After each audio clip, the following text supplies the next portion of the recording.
وہ health insurance دے دیں گے تاکہ وہ بھی سارا کور ہو جائے. یعنی کوئی گھر کو یہ فکر نہ ہو کہ اگر ہمارے گھر میں بیماری ہے تو ان کے پاس ایک کارڈ ہوگا, وہ کسی بھی ہسپتال میں جا کے اپنا علاج کروا سکتے ہیں. تو یہ میرے خیال میں ایک مجھے بڑا فخر ہے اس چیز کے اوپر. دوسری چیز آپ نے بات کی براڈ شیٹ کی. دیکھیں براڈ شیٹ میں کیا ہوا, مشرف گورنمنٹ نے ایک کمپنی کو ہائر کیا کہ جناب یہ جو پیسہ چوری ہو کے ملک سے باہر گیا ہے اس کی نشاندہی کی جائے.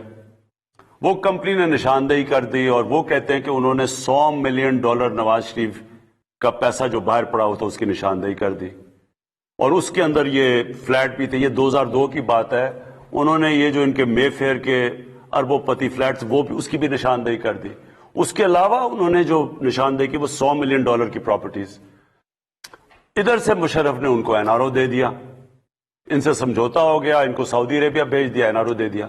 وہ جو کمپنی تھی اس نے کہا کہ جی ہم نے تو نشاندہی کیا, اپنا کانٹریکٹ پورا کر دیا, ہمیں اب پیسے دیں. تو یہ جو لندن میں فیصلہ ہوا آخر میں عدالت میں جا کے, انہوں نے جو $100 ملین کی نشاندہی کی تھی اس کا انہوں نے 20% انہوں نے دے دیا اس کمپنی کو, جس کو ہماری حکومت کو دینا پڑا. اور پھر اب ہم اس کے اوپر پوری جسٹس عصمت سعید کو اس لیے ہم لے رہے ہیں کیونکہ ان کی ایکسپرٹیز ہے, وہ خاص ان کی ایکسپرٹیز ہے یہ جو احتساب اور کرپشن کے اوپر. انہوں نے نیب کے لیے بھی پروسیکیوٹر رہ چکے ہیں. تو اب ہم یہ چاہ رہے ہیں کہ جو دوسرا این آر او تھا وہ بھی سامنے آئے, جدھر آصف زرداری کو انہوں نے پہلے وہ جو سر محل تھا اس کا انہوں نے این آر او دے کے وہ پیسے دے دیے جو پاکستان گورنمنٹ کو آنے تھے.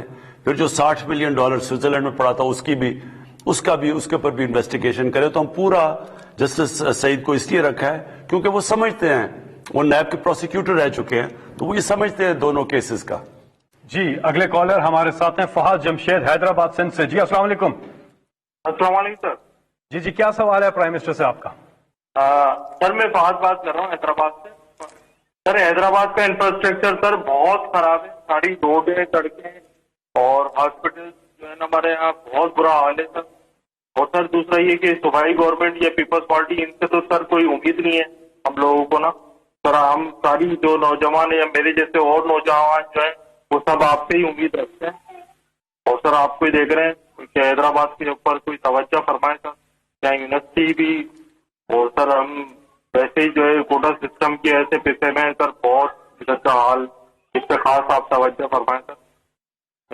جی عرض یہ ہے کہ دیکھیں 18ویں ترمیم کے بعد سارا جو سینٹر سے سارے اختیارات چلے گئے صوبے میں, اور پیسے بھی سینٹر صوبے کو دے دیتا ہے. تو یہ سب کچھ صوبے کے نیچے ہے. کراچی ہو, حیدرآباد ہو, جتنے بھی سندھ کے شہر ہیں وہ سندھ حکومت کے نیچے ہیں, اور ان کے پاس بجٹ چلا جاتا ہے. تو اس میں ہمارے لیے بڑا مشکل ہے. کراچی کے لیے تو کیونکہ جب وہ جو فلڈ آیا تو اس کی وجہ سے ایک کمیٹی بنی ہے سینٹر کی اور صوبے کی جو کراچی کے مسئلے حل کرنے کے لیے نکلی ہے. تو اصل میں تو صوبے کی مثلا پنجاب گورنمنٹ کی جو بھی پنجاب میں ہے وہ پنجاب گورنمنٹ کی ذمہ داری ہے, جس طرح کے پی گورنمنٹ, جس طرح بلوچستان. تو اس لیے سینٹر کا آئین کے مطابق ہم اس میں مداخلت کر نہیں سکتے, یا تو صوبائی حکومت کا ہے, اس کے بغیر نہیں کر سکتے. جی اگلے کالر ہمارے ساتھ کون ہے؟ السلام علیکم. وعلیکم السلام. جی کون صاحب کہاں سے بات کر رہے ہیں؟ سردار بشارت عباسی سیکٹر آزاد کشمیر سے. جی کیا سوال ہے آپ کا وزیر اعظم سے؟ جناب وزیر اعظم, سب سے پہلے ہم آپ نے کشمیر ایشو کو ساری دنیا میں ہائی لائٹ کیا. میں ساری کشمیری قوم کی جانب سے آپ کو دل کی عطا گہرائی سے مبارکباد پیش کرتا ہوں. جناب وزیر اعظم, میں پونچھ سیکٹر جاوڑا مٹور بٹل حریفہ سے آپ سے مخاطب ہوں. آئے روز بلا فائرنگ ہندوستانی آرمی کرتی ہے.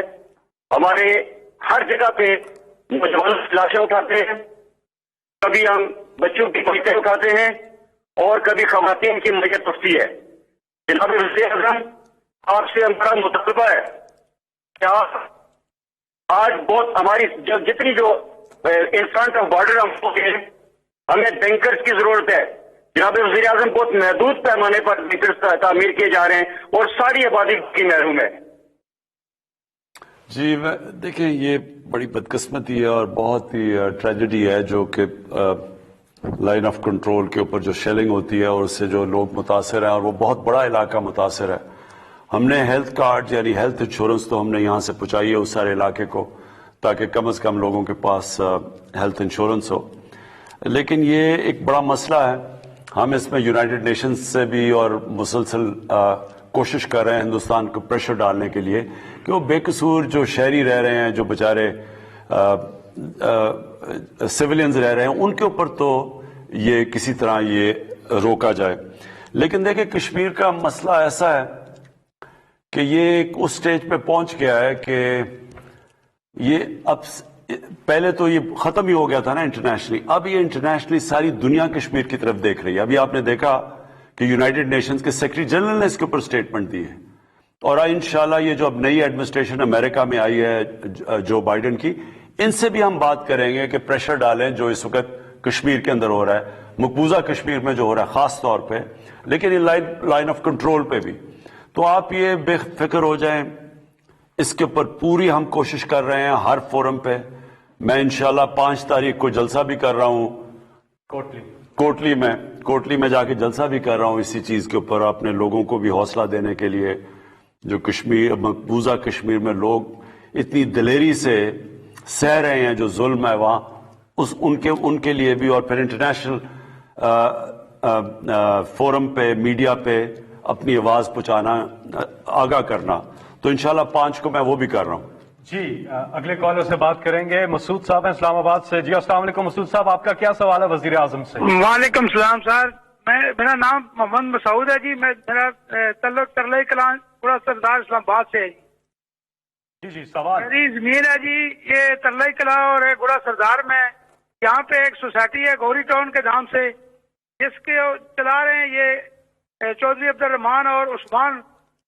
یہ جو ہے میری زمین ہے انہوں نے قبضہ کیا ہوا ہے اور یہ ان کے پاس بہت گنڈے ہیں جی اور یہ ہمیں بہت تنگ کرتے ہیں جی. اور میں نے 72 بار کرال تھانہ میں بھی درخواستیں دی ہیں جی اور DSP صاحب سے بھی درخواست دی ہے جی, لیکن کوئی سنوائی نہیں کرتا ہے. پاسر لوگ ہیں جی, یہ سیاسی لوگ ان کے ساتھ ملے ہوئے ہیں اور یہ میری زمین پہ قبضہ کر رہے ہیں سر. میں ایک تو یہ پلیز نوٹ کر لینا آپ ان سے نمبر بھی لے لینا اور اس کا پتہ لے لینا.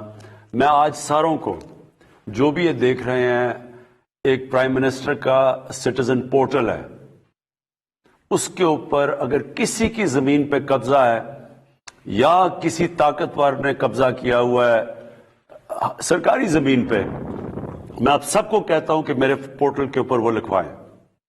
اور میں نے ایک یہ جو سارے پاکستان میں قبضہ گروپ ہے ان کے خلاف اعلان جنگ کیا ہوا ہے. یہ وہ لوگ ہیں, یہ کرتے کیا ہیں؟ یہ کرتے یہ ہیں کہ یہ ایک طاقتور لوگوں کی پناہ کے اندر رہ کے یہ ساری یہ واردات کرتے ہیں. اور یہ شروع کیسے ہوا؟ یہ شروع ایسے ہوا کہ یہاں جو ہماری پولیٹیکل پارٹیز, جو یہ 2 مین پولیٹیکل پارٹیز, انہوں نے سب سے پہلے قبضہ گروپوں کو پالنا شروع کیا. اور میں شروع میں آپ کو کہا کہ یہ قبضہ گروپ ان کے جلسے بھی فائنانس کرتے تھے, ان کو بھی فائنانس کرتے تھے, ان کی ATM مشینیں بھی بنے ہوئے تھے, ان کی پناہ پہ بیٹھے ہوئے تھے. جو پولیٹیکل لیڈرشپ تھی گورنمنٹ کے اندر بیٹھ کے وزیر اور پرائم منسٹرز ان کو پروٹیکٹ کرتے تھے, بلکہ کئی وزیر خود قبضہ گروپ کے حصے بنے ہوئے تھے, انہوں نے بھی زمینوں پہ قبضے کیے ہوئے تھے. اور جب انتظامیہ دیکھتی تھی, پولیس اور جب انتظامیہ دیکھتی تھی کہ جناب وہ فلانے قبضے گروپ کو پروٹیکشن دے رہی ہے پرائم منسٹر اور اس کے وزیر, تو وہ خود اپنے قبضہ گروپ کو بھی پروٹیکشن دینا شروع ہو گئے. تو پورا سسٹم بن گیا.